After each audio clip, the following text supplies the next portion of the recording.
Hola, ¿qué tal? A la unidad de enfermedades infecciosas y a todo el mundo que os encontráis celebrando el Día Mundial de la Lucha contra el SIDA, os hago llegar mi solidaridad y mi apoyo a todas las iniciativas que intentan la normalización social y las mejoras a los portadores del VIH. Un saludo a todos y ánimo en nuestra lucha. Y a los chavales que estáis en el instituto, poneros el condón, ¿eh? Digo, el preservativo. A todos los que vayáis a... Bueno, ya sabéis. Venga, un saludo. Hasta luego.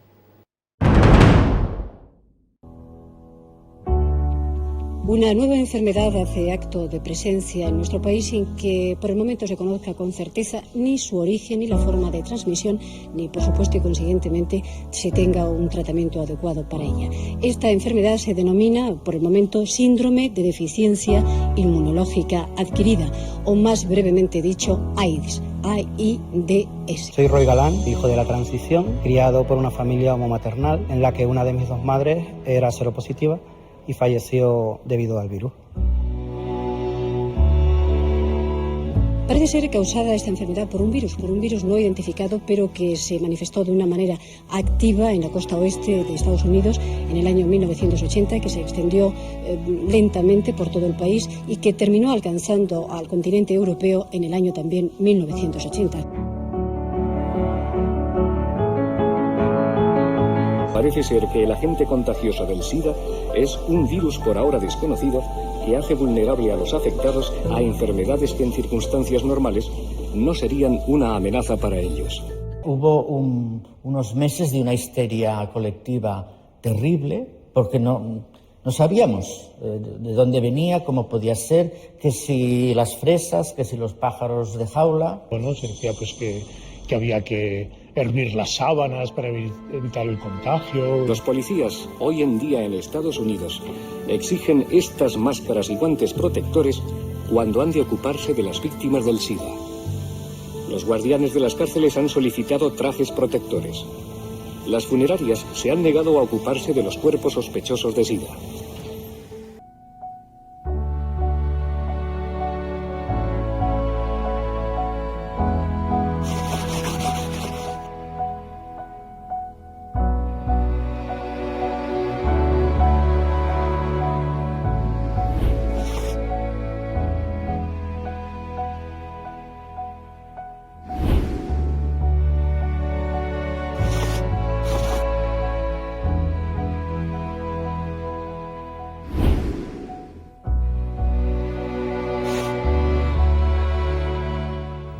En el 83 es cuando se conoce que es un virus, pero no había un tratamiento ni una posibilidad de hacer nada en concreto más allá de ayudar a la calidad de vida, porque cantidad no les podíamos dar.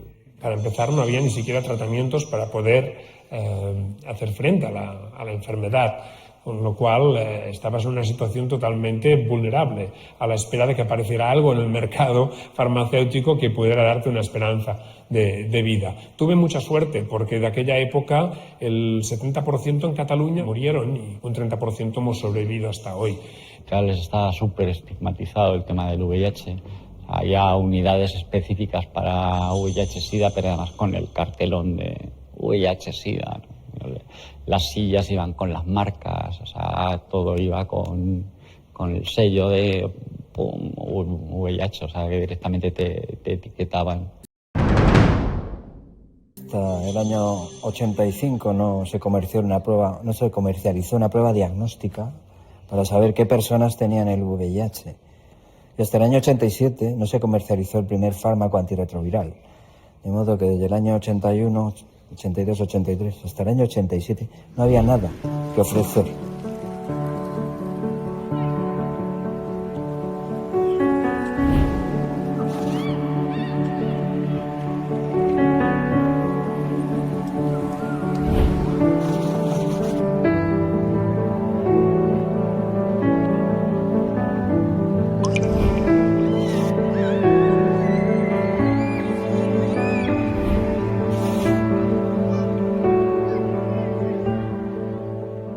Lo que fue un punto de inflexión en toda la historia del SIDA en Estados Unidos fue cuando Rock Hudson, en el 85, que es cuando fallece, pero antes, es cuando dice: yo tengo el SIDA y soy gay. Y eso fue importantísimo para que en Estados Unidos se hiciera un cambio de chip y se decidiera a apoyar muchísimo más la investigación contra esta enfermedad y darle otro trato que no fuera puramente el de exclusión o de ignorar.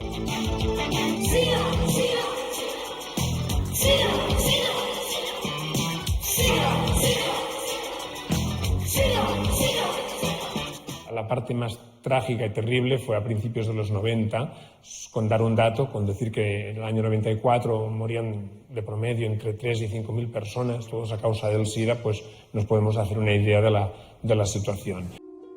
Las familias escondían todo lo que podían a los enfermos de SIDA, los enviaban lejos. Doble moral.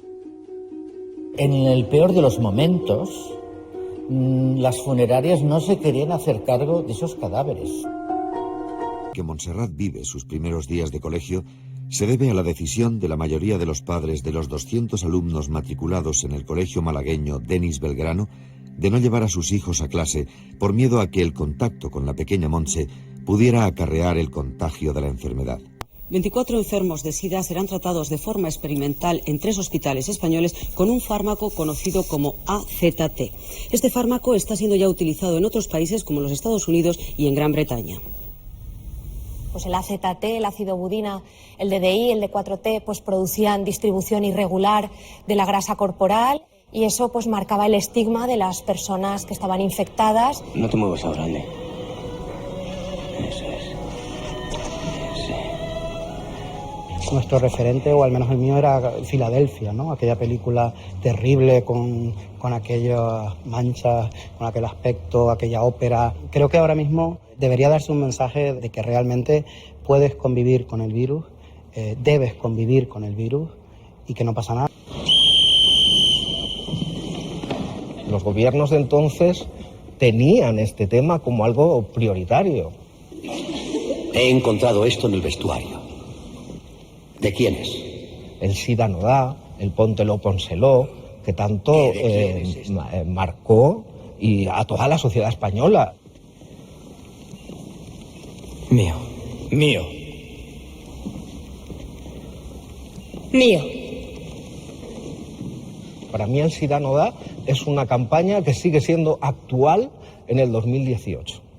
El pasado domingo, 24 horas después de reconocer públicamente su enfermedad, terminaba la vida de Freddie Mercury, 45 años, líder del célebre grupo de rock, Queen. El año 96 marca un hito histórico en el sentido de que se dispone de pruebas de carga viral. O sea, lo desarrollado que está el virus en cada enfermo. Es una prueba muy útil para los médicos porque así pueden tratar a cada enfermo con el medicamento y la dosis más adecuada. También sirve para reducir los efectos secundarios de las medicinas y mejorar la calidad de vida de los enfermos. Las personas que se infectan, si empiezan tratamiento muy precoz, tienen una esperanza de vida normal. Con la incursión de los tratamientos antirretrovirales ha incrementado la esperanza de vida de las personas seropositivas, pero ha incrementado también su invisibilidad. Y lo que hace es que en la sociedad española no existan personas famosas que quieran dar ese paso adelante. Carecemos de esa imagen, de ese referente que ayude a la normalización y a la visibilidad del colectivo de personas con VIH en España. Ahora mismo no hay pandemia del VIH en la sociedad española en general.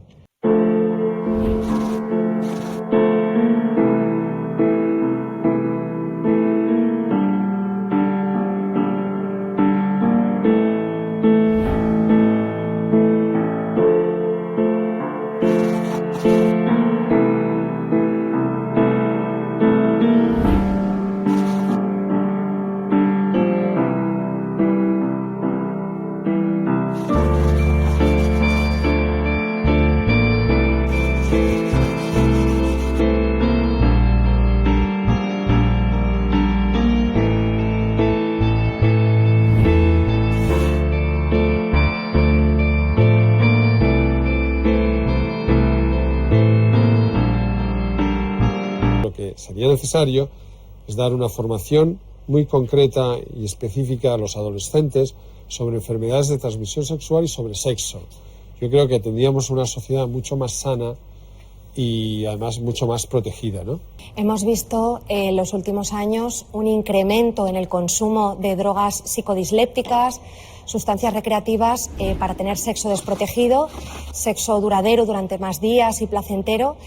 Y eso incrementa la posibilidad de transmisión de cualquier infección de transmisión sexual y también del virus de la hepatitis C, porque hay algunas drogas como la mefedrona o la tina, la metanfetamina, que incluso se están pinchando, lo que llamamos el slam sex, y eso también hay que, llama la atención la falta de campañas de prevención en este sentido, porque son pacientes ya VIH positivos que están adquiriendo otras infecciones de transmisión sexual y el tema del consumo de tóxicos es un tema bastante preocupante que muchas veces produce un deterioro físico y emocional en el paciente. El futuro, no lo sé, no sé si está cerca o lejos, si hay una cura, si no hay una cura. Creo que sea algo positivo, porque a todo hay que buscarle algo positivo, es que hemos podido ejercitar la empatía, es decir, ponernos en el lugar del otro. Marzo de 2019. En España todo el mundo habla de lazos. Están en las noticias, en la calle, en las agendas políticas y en cualquier conversación de bar. Sin embargo, hay un lazo del que hemos dejado de hablar, el rojo. Nos hemos olvidado del primer lazo, y peor, de la causa por la que se creó. Y eso ha generado un repunte de los infectados por VIH, sobre todo entre los más jóvenes. En medio de este contexto, y para llamar la atención de todo el país, decidimos sacar los lazos rojos de nuevo a la calle. Esta campaña es muy importante para remarcar uno de los problemas que España tiene en la lucha contra el VIH, que es el diagnóstico tardío. 1 de cada 5 de cada 6 personas que tienen infección por el VIH la tienen y no lo saben. My name is Timothy Brown and I don't forget either. That's why I want politicians, the young people, the media and everyone to remember. Now more than ever we can't forget about all that we have achieved. And how do I know this? Because I am the proof of it.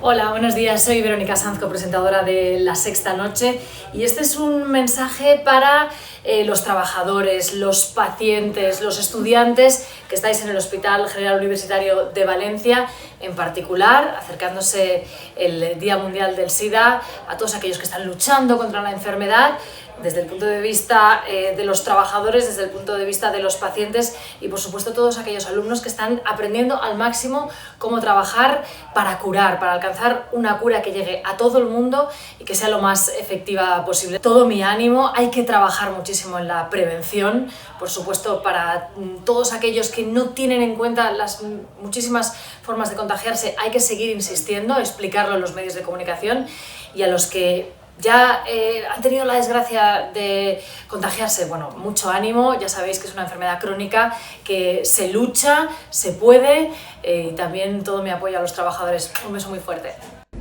La única vacuna que nos protege contra el SIDA es la prevención. ¿Sabes tu estado civil? ¿Sabes hacer un bizcocho? ¿Sabes que Plutón no es un planeta? ¿Sabes que el plástico va al amarillo? ¿Sabes qué es el punto G? ¿Sabes si tienes VIH? Yo lo sé. ¿Y tú? Hola, soy Raúl Antón, un cómico de Valencia, y hoy, día 1 de diciembre, Día Mundial contra el SIDA, quiero mandar un mensaje de ánimo y un abrazo muy grande a todo el personal sanitario que trabajáis y tratáis con enfermedades infecciosas. A su vez, yo creo que no hace falta animaros a encontrar una cura contra el SIDA, porque doy por hecho que estáis con todo el empeño en ello y durante muchísimos años. Asimismo, recalcar la importancia que tiene, porque parece que nos hayamos olvidado, ¿no?, que ya ha pasado esa alarma social del SIDA de los años 90 y parece que ahora ya no haya SIDA y todo lo contrario. Esto sigue siendo una lotería y no crees que te va a tocar, pero cuando te toca ya es demasiado tarde. Así que, sobre todo la gente joven que lo está viendo, que bueno, que trabajemos en la prevención, que es la única arma que tenemos contra esta enfermedad. que yo he trabajado de educador para chavales, que estoy poca gente que lo sepa, he sido educador de adolescentes, y yo lo que les decía en este tema es muy claro. Quiero decir, vamos a ver, si tú la gasolina, cuando vas a echar a la moto lo que era la Vespino de antes, ¿vale? Que le echas gasolina, o cuando coges fruta en el Mercadona, te ponen los guantes. Vamos a ver, ¿cómo no te vas a poner la gomita? Filmeu, ¿cómo no te la vas a poner? Con Eisemen. Asimismo, a las personas que ya estáis en tratamiento, daros un abrazo muy grande y todo el ánimo posible, no solo mío, sino yo creo que por parte de toda la sociedad. Hemos avanzado muchísimo en este aspecto y estoy convencido de que en unos años vamos a poder hablar ya de que hay una cura contra el SIDA y que se acabó esta lacra. Así que, lo dicho, un abrazo muy grande y hasta luego, Mari Carmen.